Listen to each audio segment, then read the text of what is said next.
Hello and welcome to my podcast. Do me a favor, subscribe to the John Keim Report wherever you get your podcast. You're watching on YouTube. Hit that like button, hit that subscribe button. You can find us there as part of Ampire Media. That is spelled, of course, Ampire. It is always much appreciated when you tune in. Today, I'm joined by my longtime friend and colleague, Liz Clarke from the Washington Post. Liz is retiring after a long career in journalism and a very, very good career in journalism. And she, of course, has been at the forefront of the biggest story on the Commander's beat over the last few years, and that's the investigations into Dan Snyder.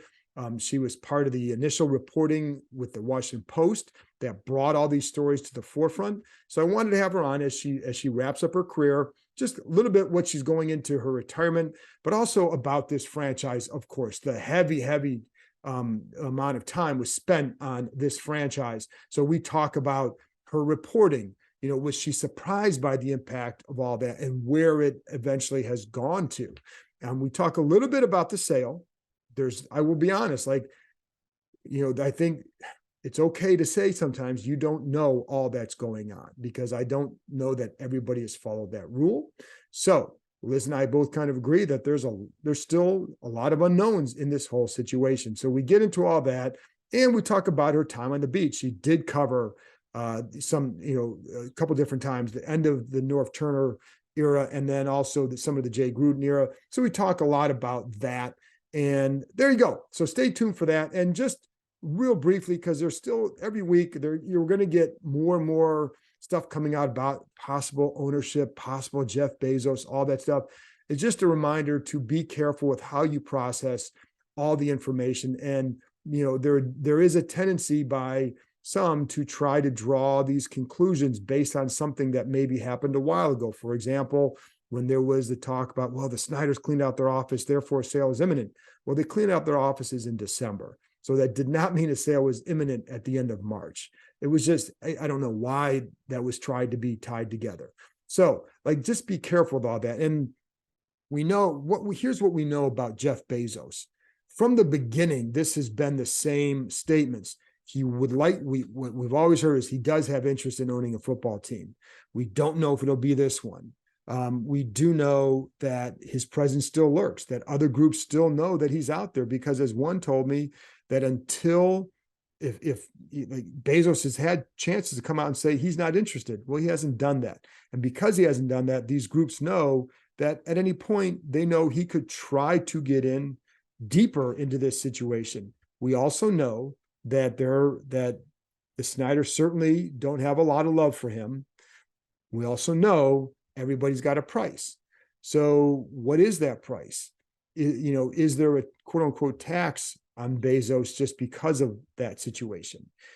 Don't know. I'll be honest. I don't know if there is. I do, like I said, I know that there was some certainly bad feelings. Has that changed? And again, what could change their minds in this situation? How much could change their minds? Then there was a report by Puck that said that Snyder and Bezos spoke over the holidays. Okay, which is interesting, right? It's interesting. However, what we know since that time, first of all, we don't know what they talked about. So that's, and I'm not blaming a report on that. We don't know, what's the context of that conversation? Is it akin to a team calling up another team and saying, hey, if let's say Pittsburgh called up about Washington and said, hey, we want to trade for John Allen. And they said no. Well, then a report could come out saying they talked about John Allen. Well, they really didn't. One team called up and said, and the other team said no. So in other words, I don't know the context. So it's hard to really say what did that really mean.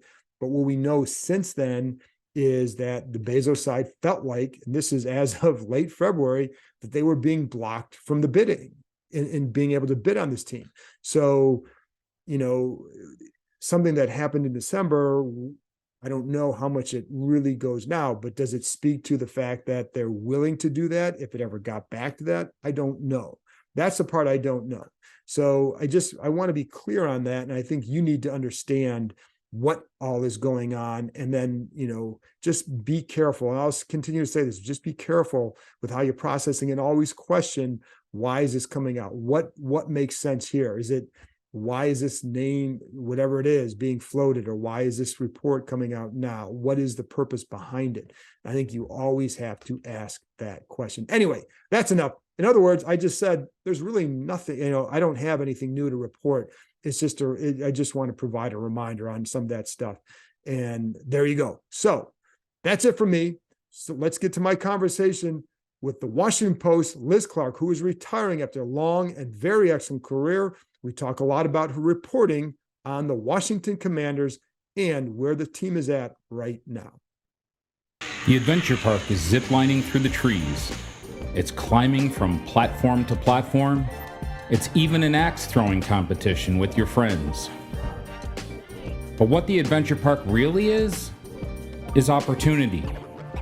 Reconnecting with friends and family, accomplishing a challenge, and making lasting memories. So book your visit today and choose your own adventure.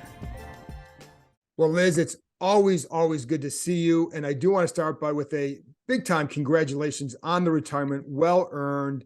One of the most respected reporters in this area, which means in the country. So just because of the work you've done over the years in many, many different ways. I mean, I don't think people realize, maybe they do, but just all that you've done. And it's not just on this, like NASCAR, you were an expert there. I mean, all the stuff. And so I am curious at this point, because this is the last week. Yes. What does it feel like to know that, that you're retiring? Well, first of all, way too kind of an introduction. Thank you as ever. It's always wonderful to see you, whether shared press boxes, shared workrooms, or Zoom. And it's been, I've been a sports writer. Well, no, I've been a journalist, a newspaper journalist for 37 years, and a sports writer more than 30, and then the last 25 at the Post, at the Washington Post, which was always my dream. As a young person, I really worshiped the paper, and that was where I wanted to be. So I still pinch myself that they let me walk through the door and work there and give me the chance to cover not only the NFL team here in Washington, but whatever sport comes up, except, just a few that I'm terrible at. I try hard at everything, so I'm always up to try. But it feels great that this is the last week. I started planning this in 2021. I'm now 62 and a half, and I'm also insulin dependent diabetic and have been for more than half my life. And it's a challenge that I've always managed, but it's harder to manage, particularly amid stress and lack of sleep and as you age. And, the calculus of kind of what truly matters has shifted in my life in a way that I didn't expect. I used to think they will have to kick me to the curb, at the Post, and whatever is the most menial job, I will happily do it, until I can work no longer. But, the pandemic came. I don't know about you, but I've lost several friends, dear friends, many in journalism, before they were 65, but some before they were 60, way too soon, and lost both my parents. And you kind of realize at some point there's more of life behind you than there is ahead of you. Right. And I really want this last third to count and to matter and be challenging and interesting. And not just, I'm not picturing, now I move to the recliner for the next couple decades. I have passions and interests that have nothing to do with sports, and I really want to pursue them. Travel, theater, arts, museums. I love Washington. I've always wanted to retire here in Washington because there's so much to do. So I'm super excited. Friends tell me, it's going to be emotionally very hard because you sort of lose your identity and your purpose and your structure, and all that makes sense. And that's probably true, but I really welcome all that. Right. I don't mind fading to black overnight and no one answering my calls anymore, and just pursuing things that I haven't had the chance to. So sorry for the huge epic answer. It's a And big deal, though. it's a big deal, yes, but how lucky am I? I mean, I'm just overwhelmed with feelings of gratitude. Not only, I mean, first above all, that I got to work my entire life in the profession I hold in highest esteem. And I know for many that's education or Right. medicine or law enforcement. I mean, there's so many Right. wonderful callings. Mine has always been journalism, the thing I held in highest esteem and wish that I could do. So not only to be able to work in the field I wanted to, but at the paper I held in the highest regard, to learn from people, both younger and older. At every turn, I learned from my coworkers, and then to kind of depart on my own terms, which Right. rarely happens Rare. in sports, and it doesn't happen often in journalism, and sadly in life. So I feel nothing but gratitude and a little sense of, gee, I wish I could have finished this story or brought this to a conclusion, or um, but that's good. That I leave there's so many great talented people at the Post who have new energy and new ideas, and everything will get covered without me for sure. Well, So and I do want to get to the big story, obviously, over the last couple of years, is the Dan Snyder stuff. And I'm going to get to that in a minute, because that's a big deal. And that's a hell of a way to go out for you, et cetera. But how long, trying to remember what years you covered the team, because there were a couple different stints that you had. yeah, And I've lost track. Like Mike Jones told me how long ago he had been on the beat. I'm like, oh my God, it doesn't feel like yeah, it's been that long. But what were yeah, your year? I know it was like late yeah. 90s, early 2000s. What were the years that you covered? Yeah, no. It is kind of funny because it was a bit unorthodox, and maybe like you, I have zero sense of elapsed time at this age. It's like things could have happened 3 years ago or 15. I have no idea. But my first year on the beat was the last year of the Cook ownership, right? Jack Kent Cook had died. John was running it, but it was clear it was for sale. So that whole year was the sale year. So that would have been 1990. You'd think I would know this. It was sold in 99. Right, sold in 99. So this was the 98 season. Okay. It was so Norv Turner was the coach, Right. and you were obviously in the A little press bit room, younger. and I'm so delighted to meet you. So I covered the team for 4 years. The last year of the Cook ownership, the first 3 years of Dan Snyder's ownership. And in that time, I think there were 5 coaches, so it was Norv, Rabisky, Marty Schottenheimer. I'm exaggerating because I left the day Spurrier came in the door. I remember meeting him, Okay. I was leaving the beat. And then I was off the beat for 13 years covering other things, but would drop back in when there would be some interesting big news event like the return of Coach Gibbs. Right. We obviously had a lot of people come back and write about his return and what it meant. So I always, paid attention, I guess, Right. in case I were needed. But then I came back as a beat writer in 2014, which was Jay Gruden's, Right. I believe, second year. First year. No, was it? Yeah, his first year was 2014. Yeah.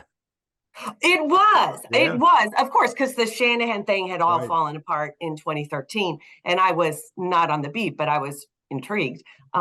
And Robert Griffin, I think, was in his second year. So yes, so 2014, and then I was there for 4 more years to 2017. Okay. So there you go. So let's Sorry go back. to Let's be so go back. long-winded. No, it's, but because you were there, I mean, what do you remember from those early years of Dan Snyder? And Yeah. did you see things that you say, this is going to be a problem for the franchise under him?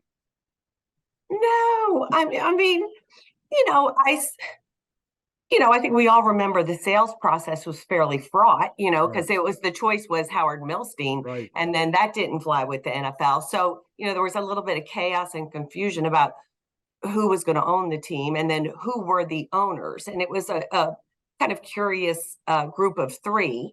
And, we all know the way Dan Snyder presented himself to the market at age 34 as just a super enthusiastic, lifelong fan. And, who wouldn't love that narrative and kind of root for a hometown guy, self-made guy, to take ownership. So, complete open mind. And I think, I had no unique insight that you didn't have, and you probably had them before I did. But I think it was really excuse me. The first really troubling thing to me was his statement, was going to make no changes. And then within months, Right. Charlie Casserly's gone, boom. A bunch and of then, staffers. Yeah, about 30 staffers. I mean, loyal, true staffers. To what purpose, I did not see. I don't think any of us saw the point of that. And so that was sad, very disruptive. But then I think maybe there was a deeper level of concern his second year, which was the real aggressive, let me bring in every free agent I've ever heard of with a big resume, big ticket. And the optimistic side of you might say, wow, this is a guy who wants it now. He wants it all. He wants to win. Amazing. But if you know anything about team sports, you immediately think, what is this going to do to the chemistry? Right. I mean, can one locker room truly absorb Deion Sanders, Bruce Smith? Was it Mark Carrier? Yeah. You're going to have to help me. Jeff George came in. And you could see individually the appeal of each, like, oh yeah, but then you have to think, well, what do you do with Champ Bailey? He's like the star of the future. And then you've got Darryl Green. You sort of go position by position and say, this might be more problematic than it seems. Like, for example, Brad Johnson, not the sexiest guy in the world in terms of he's going to sell tickets, not a politician. But like, what a beast of a guy. I mean, in terms of commanding the respect of the offensive line, getting the job done, not about ego, just a leader. And I don't think, I can see marketing wise why you might think the guy with the flashy arm was a better choice, but it wasn't a better choice. So anyway, I'm recapitulating probably painful memories for older people, and younger people are saying what? So it was basically enthusiasm that was not constructive. And then I think every August, the media and the market thought, well, he's matured. He's learned. This is the year. It's going to, hands off, bring in the right football people, leave it alone, and let's wait for a winner. And the cycle kept repeating, in my view. It did. And, it's funny because also during that time, it was listening to outside people about players they should bring in, like a Jeff George, and having the football people inside saying, can't do it. And then eventually he would say, you have to do it. And I think that was also set a tone. But the other thing I remember, Liz, too, and again, I want to get to the big story in a minute, but the other thing I remember, and this is where I like, oh my God, her instincts are really good, because remember the year they fired Marty, it was Spurrier resigned and Marty hadn't been fired yet. And they finished really strong. I remember you and I in the press room, you looked up at the TV and you saw him resign. You go, he's coming here. Right away, you said, I'm like, oh no, because Marty, they finished strong. Right. Marty was like 5-0 to finish, right. Completely turned it around. Right. And so, but you right away, like, he's going to go get him. And I like, oh, I don't know. And it's like, boom, they did. It's like, always trust his instincts, because it was dead on, and they went and got him. Yeah. So And boy, I remember, I wish I could remember the player. There was one offensive lineman really admirable guy with young kids, and I believe had played for Marty before and had come all this way to play for him again. And you may have been with me. We had to tell him that Marty was going to be fired. I mean, not that it was our job, but it was, Right, he right. had not heard. And it was so preposterous that an owner would make that move after the team had gone through so much that year. Did they not start 0-5? They were 0-5, yeah. Yeah, there was a lot of dissension because he was Yeah. law and order. Yeah. It's going to be this way. And but got a cohort of believers, and they were on their way. And this guy was like in the process of, the moving trucks were coming to bring his family, and we were like, just check those moving trucks. I don't think we said he's going to be fired, but just like, maybe you should hold off on the move because, we're hearing there might be a change. And I could just see in his face, the reporters don't know what they're talking about, but please don't let this be true. Yeah. And Yeah, and it was a bizarre time, but again, it also, to me, kind of foreshadows everything that's happened since. In other words, the lack of success for the organization. But the other stuff, like in the reporting, when you started working on the story, did you because like I said, you cover this franchise 2 different stints, you're very familiar with it. How surprised were you at the depths of what you discovered or reported? You mean in terms of all the stuff the that's pervasive sexual harassment all of that stuff, female employees? Yeah. And just the workplace culture, and then where all that stuff led to financial issues and et cetera. Boy, it's really hard. Were you surprised by any of that? Or maybe that's a hard way to answer it. Like, it's, I mean, on some level, yeah, I was really heartbroken, to be honest. I was just heartbroken because the people most affected were young women in their 20s and 30s for whom this was not only a first job out of college, it was their dream job, and in many ways they were more credentialed than their male cohorts. A lot had, advanced degrees in sports management, and they were very ambitious and just thought, oh my God, or they had been interns and got their foothold in an NFL team. I mean, who wouldn't be just so thrilled? Your family's thrilled, like you could be the first female GM or something. And to just be so debased and degraded, I just could not believe it when I saw the text and the messages like, hey, we've got a bet going here, are your boobs fake or real? And like that stuff like that, just crude crap bar talk that, I mean, I was several decades older, but in no point in my life, in no newspaper, at no workplace had I ever been subject to treatment like that. And yeah, I know what a football team or what a male-dominated workplace is. That's actually where I've worked the last 30 years, male-dominated workplaces.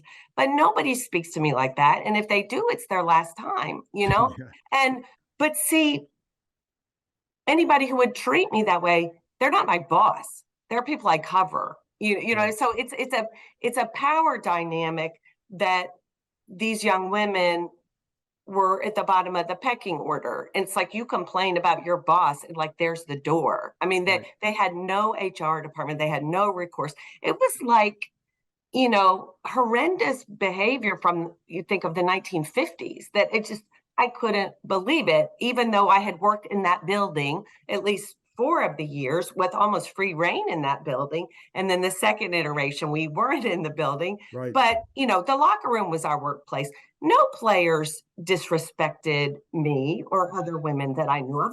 And to be clear, really none of these allegations were against players. It was against, the staff. No,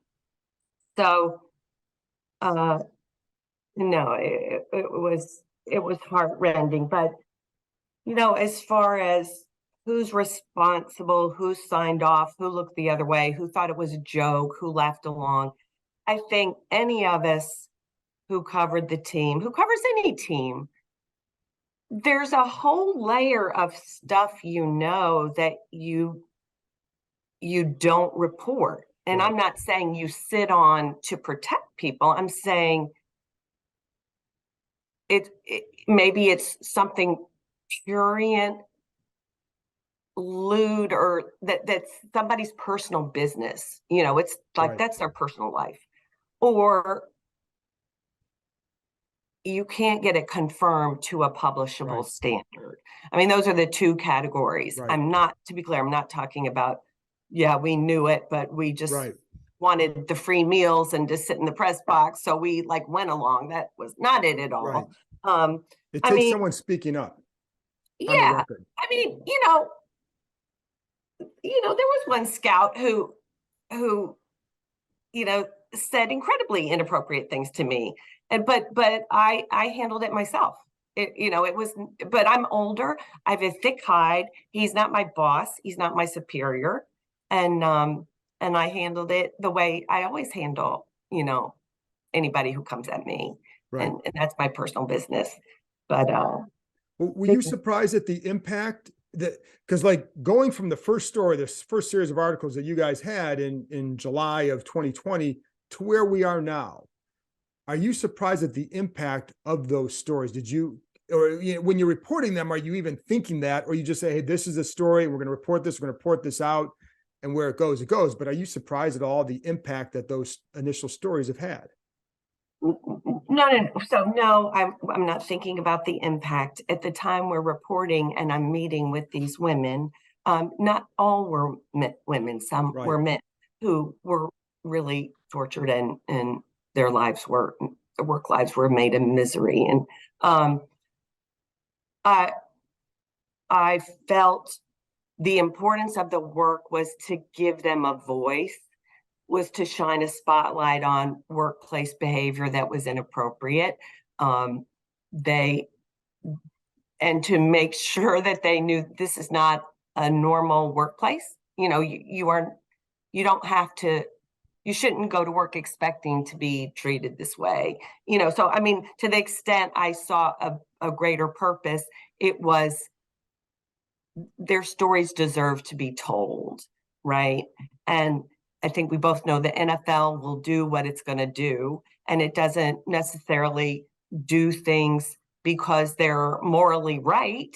It's a multi-billion-dollar business that it responds. That's how that works. So to be clear, I don't state the impact that these stories had, because I am not, I mean, boy, it's clear in my head. I'm just having a hard time saying the words. The impact to me was super important for the victims, for having their stories told. That's important. But Congress got involved, and that moved the narrative, that uncovered a lot that we didn't have, a lot we did have.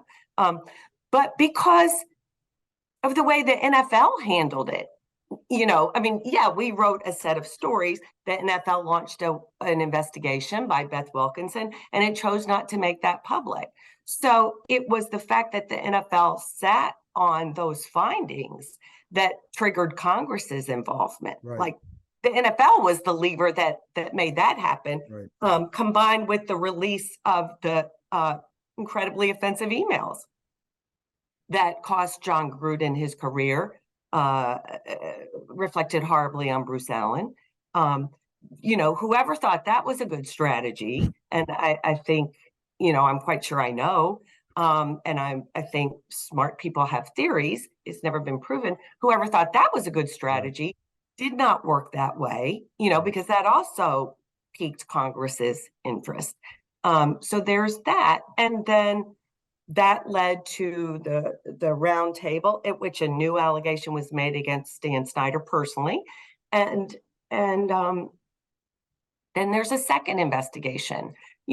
I am not sure, to the extent Dan Snyder is selling this team, and there are days I wonder about that. I mean, there's a serious debt issue here with this team. And Jerry Jones was the first to make that public. This is not me making that public. As your reader or listeners know, all NFL teams have a debt ceiling. You can borrow up to X amount. It's about it's a lot. It's about 500 million or 600. Yeah. I think it's 500. Yeah. 500. Yeah. And 2 years ago, the NFL gave Dan Snyder special permission to exceed that by $450 million. So that puts him at about $1 billion, assuming he's already at the debt ceiling. Right. To be clear, he didn't borrow that from the NFL. He borrowed it from a bank. Right. But and people thought, wow, the NFL just made him very strong. He's stronger than ever. He owns the whole team now. Yes, but he has to pay off that money. So the debt is going to come due, and he has to get back into NFL compliance. He has to get back under that waiver. And this coincides with the time that local revenue is cratering. They've gone from first to 32nd in attendance. They've reduced the size of the stadium 3 times. The suites are hardly leased in full. We can see sponsors that have gone away. I don't know of many NFL teams that don't have a beer sponsor. I mean, that's kind of shocking in itself. Mm-hmm. We can't say, here's the number of his local revenue, but it is cratered. I mean, by the metrics we can see. So this is not a good time to be digging your way out of debt. So selling 20% of the team would enable him to get out of the debt. And, our understanding is he tried to find someone willing to do that, and he couldn't. Right. So, is his only option to sell all the team. And this dance has been going on for 5 months now. Yeah. It's still not clear. And it's not clear to the NFL, and it's not clear to buyers or bidders. So it's the most inscrutable NFL sales process, hands down. I had talked to someone who said that they haven't been through a process like this one. Correct. And a lot of it is that, because Dan is fully in control of it, and they only know what they're told by him or his people. So, but are you surprised though? Because, throughout all this, you kept hearing, not going to vote him out, not going to do this, not going to do that. And then there was that big shift in November. Were you surprised it got to that point, or did you kind of wonder or think that it would get to this point that he's going to have, and a lot of it goes back, like you said, goes back to the debt. Like, you can't escape that. But are you surprised that it got to that point where the team actually is up for sale? Totally surprised that that day in November, I think November 1st, when that first report came out, it's like, oh yeah, I was shocked. But macro, if you pay attention, it's clear that politically, no entity is going to do a land deal with Dan Snyder for a new stadium at this moment. If you know anything about the economics of an NFL team, it matters not how bad your team is. If you build a new stadium, it's like, you print money. You have to have a good product to sustain that. But, a new stadium is an economic engine for the value of the franchise, for the enthusiasm of the fan base. I mean, the one thing that, to me, and I've been thinking this for the last 5 years, that could possibly re-energize fans, bring back excitement, was a new stadium, at the RFK site that's accessible to Metro, that is exciting to young people, not in the suburbs, but that it would be a game changer.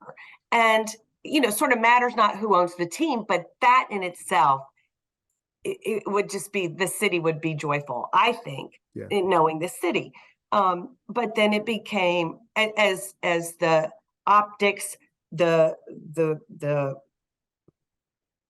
defrauding of fans, the list is very long of the ways in which politicians got fed up with wanting to be associated with the team. I don't see how Dan Snyder gets a new stadium built. So I always thought he's either got to, something had to change, because you've got to have a new stadium. You've got to have a new stadium. And ideally you'd have it next year. If right now to think 2026, 2027, that seems so forever away. That's way too long away. How much a difference do you, because I still think like RFK is going to be, there are still roadblocks there. I think, and I think they're going to have a hard time going there, but how much of a difference will a new owner make just for this franchise, for the fan base? Is it enough to just do that? Or do you wonder if that so much of it has been killed, the enthusiasm, the joy, that it's going to be hard to get that back? Will a new owner be the difference? Oh, I don't want to sound Pollyanna, but I do think I do think the market would be thrilled with a new owner. I just feel a pent up demand to embrace a team, right? And we've seen fans migrate to the Caps, to the Nets, to other places. That's great for the city. Diversified interest is great, but I don't think it's gone forever. I mean, I think the challenge is the NFL is facing some challenges, with you want to keep having a younger fan base. So that to me is a big part of why you want a downtown stadium, an urban stadium with cool bars and restaurants, and make it a destination and fun things to do.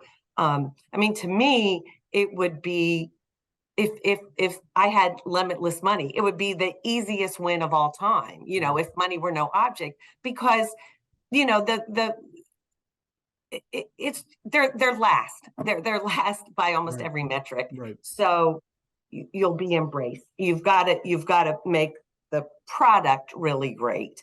I'm not discounting that, but no, I think it's you can get it all back, but half measures won't do. I think Dan selling 20% of the team is not going to cut it. And I don't think the other owners, even if it solves a lot of financial problems, right? And the other owners, that's not the fix here, right? And the other owners would have to approve that, and there's no chance of that too. That would be it. Like, do you think so? Let's go back to RFK. We only got about 5 minutes left, but RFK, I'm so sorry. I talked. No, that's okay. That's okay. Is RFK a viable site, or do you think it's going to be one where, as some people have suggested to me, that you're going to have to try because that's what the fan base wants, but you're going to find that it's going to be very difficult? Of course it's going to be difficult. Of course it's going to be difficult. Yeah, it's federal land. It's the National Park Service, controls it. So first, the federal government has to either sell or cede it or give it to DC. And there's been a bill that Eleanor Holmes Norton has had for years to have that happen. So first of all, irrespective of football, DC should control this land. What is the fate of this land? So step one is that federal political thing. You need big time lobbyists to get that done. And then it would be the DC Council, which is a pretty strong-willed, complex body, to then decide, is this going to be used for public housing, for parks and green space? Are we going to make a billionaire owner richer? That's going to be a really fraught discussion. But yeah, it's certainly doable. There's a lot of people who support the idea. There will be a lot of people who say anything but I don't know any city that doesn't have a lot of anguish over the building of an NFL stadium or a big stadium. To me, that's the clear first choice. It would be. I think that would be the massive win. I wonder about if there's so many obstacles, and then there's lots of obstacles, and then the revenue split with it. Who knows? But I think that's got to be where you have to try first. I would think so. You exhaust all options for it, and there you go. And the one thing I don't want to do, and you don't want to do, is sit there and try and play the horse race game with whoever's going to own the team, because we don't. There's so much we just don't know in the story as far as where the sale goes, right? Yeah. To me, there's anyone who is tweeting or blogging or reporting that, they have it all wired, this is whether it's this is what the bid is worth to the exact dollar figure, or these are the bidders, or here's the timetable, it's gonna happen next week, has a time. Anybody who has clarity on any of that, I question that. I'm not questioning their sincerity of their reporting, but I think they're being fed a line that may not be agenda free, I guess. I mean, yeah, I don't know any of that. I mean, last thing for you, Liz, we got 2 minutes. How does it for you going out? This has been a huge story. I mean, it's a seismic story that you've been covering and been a big part of. What's it like to basically end the career on this story? Oh gosh, no. I mean, it's I'll be reading as enthusiastically as anyone, and I will be reading the reporters I trust, which is you and Mark Maskey and Nikki Javala, and know that, I mean, I live in DC, I love DC, and I really respect the fan base of this team, and I want good things to happen for them. So, my interest in the topic rolls right on. It's just, I don't have my mitts in it.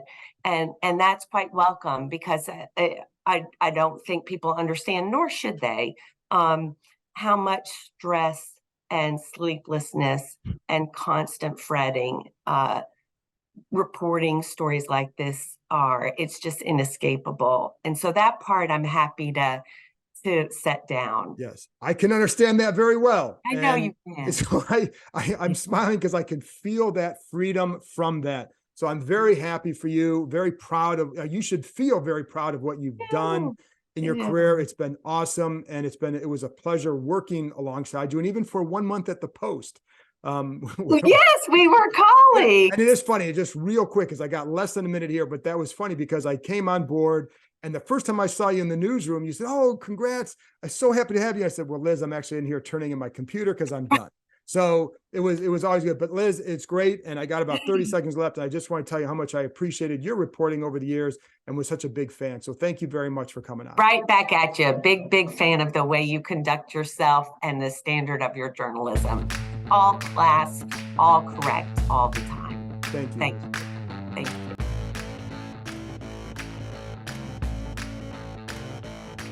That's it for this episode. Thanks to Liz for joining me, and congrats to her on a great career.